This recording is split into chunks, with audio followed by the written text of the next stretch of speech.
დავიწყებ იმით, რომ აქ საუბარი იყო იმაზე, ძალიან ზოგადად ვიტყვი მოკლედ ამ თემაზე. პრიორიტეტი არის თუ არა ქვეყნისათვის ჯანდაცვა. და როცა ის ციფრები გაჟღერდა, რამდენია GDP-სთან მიმართებაში, რამდენია ბიუჯეტში, თქვათ, ხარჯები ჯანდაცვის საკითხებზე, უნებრივია ეს ციფრები პირდაპირ გვეუბნება, რომ ქვეყნისათვის სამწუხაროდ ჯანდაცვა ნამდვილად არ ითვლება პრიორიტეტად და რამდენიც უნდა ვისაუბროთ ამ თემაზე, სტატისტიკა ყოველთვის თავისას ამბობს სამწუხაროდ. მეორეს მხრივ, ეხლა მე არ მიფიქრია ამ თემაზე,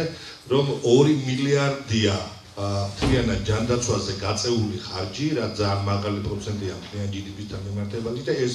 საქართველოს ამით ერთ-ერთი საინტერესო ქვეყანაა, იმიტომ რომ ჩვენ ვიცით ჯანმრთელობის ფასი ქართველებმა, საქართველოს მოსახლეობამ უпроსწორად და შესაბამისად ამ ხელა ხარჯებს გავწევთ. ესე იგი, აქ გამოდის რეალურად რა, რომ ფაქტობრივად ხელისუფლება რომელიც პირველ რიგში უნდა იცავდეს იმ ინტერესებს, იმ მოთხოვნებს, რაც საზოგადოებას აქვს, იქით უნდა აკეთებდეს პრიორიტეტებს და ფაქტობრივად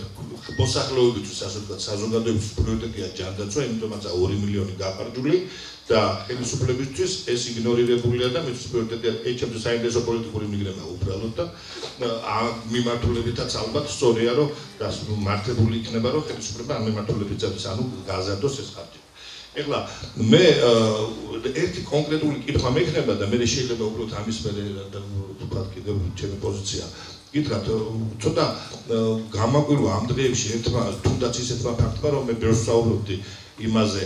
სადაზღვეო კომპანიების საქმიანობაში რამდენად აქტიურად ერევა სახელმწიფო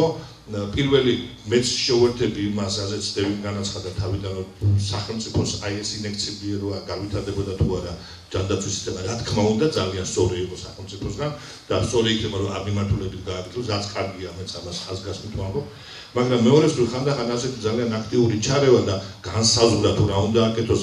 მართებული არ არის იგივე თქვა აი ხა თქვენ ძალებით ჰოსპიტალების მშენებლობის საკითხი რამდენად ეს მართებული იყო და საბოლოო ჯამში რას მოგვიტანს ვითომ იქიდან რომ აფხელა მოგებები აქვს ნუ რაც ცოტა გაზრდილია ციფრები ხა მე არ მინდა ამაზე ვისაუბრო კომპანიებს და ამიტომ მათ ინვესტირება გააკეთონ თქვა იგივე ჰოსპიტალურ სექტორში რამდენად მართებული იყო და მე ვშიშობ რომ ამას შეიძლება თავის უარყოფით შედეგები ძალიან მალე დაგვანახოს საზოგადოებას და აღმოვაჩინა ერთი რამ კიდე მე არ ვიცოდი იურიდიულად რანაირად იყო ეს გამართული ანუ სახელმწიფოსა და კონკრეტულ კომპანიებს შორის როგორი ურთიერთობა არსებობდა ამ თემაზე ეს იყო სიტყვიერად ეს იყო იურიდიულად აღმოჩნდა რომ თვითონ ეს თქვენ აიგივე თქვენ ძანებდით რომ აშენებთ თქვა ჰოსპიტალები და ბუნებრივია რამდენად თქვენ გეკუთვნით